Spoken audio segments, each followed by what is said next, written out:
হেমপ্ৰভাই চাহৰ দোকান দিছে খবৰ পালে মুখ্যমন্ত্ৰীও লিখিছে ছ'চিয়েল মিডিয়াত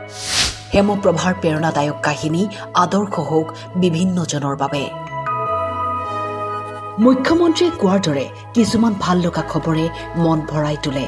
হেমপ্ৰভা বিশ্বাস এগৰাকী স্নাতক চতুৰ্থ ষান্মাসিকৰ ছাত্ৰী অসম চৰকাৰে বিহু নৃত্যৰে বিশ্ব অভিলেখ কৰা 11,298 গৰাকী অংশগ্ৰহণকাৰীৰ মাজত আছিল এইগৰাকী ছাত্ৰীও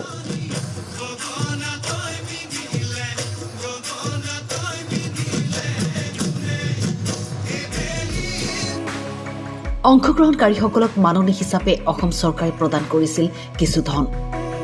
সেই টকাৰে মাতৃৰ বাবে ছাত্ৰীগৰাকীয়ে খুলি দিলে এখন চাহৰ দোকান টাইম-8ৰ বাতৰিৰ পাছতেই অসমৰ মুখ্যমন্ত্ৰী হিমন্ত বিশ্ব শৰ্মাই সামাজিক মাধ্যমত হেমপ্ৰভা বিশ্বাসক প্ৰশংসা কৰি লিখিলে পোষ্ট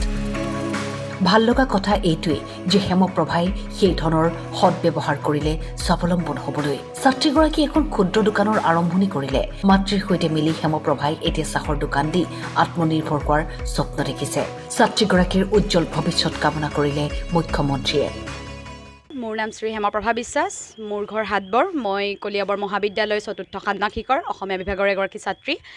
যেতিয়া যোৱা বছৰ আমাৰ ৱৰ্ল্ড ৰেকৰ্ড যিটো হৈ গৈছিলে সেই ৱৰ্ল্ড ৰেকৰ্ডত মই অংশগ্ৰহণ কৰিছিলোঁ আৰু সেই অংশগ্ৰহণৰ পৰা যিটো মাননি আমাক অসম চৰকাৰে প্ৰদান কৰিছিলে সেই মাননিৰ দ্বাৰাই মই এখন দোকান খুলিলোঁ আজি দোকানখন খোলা প্ৰায় 7-8 মাহমান হৈ গ'ল আৰু সেই দোকানখনক লৈ পেলাই বৰ্তমান আমি চলি আছোঁ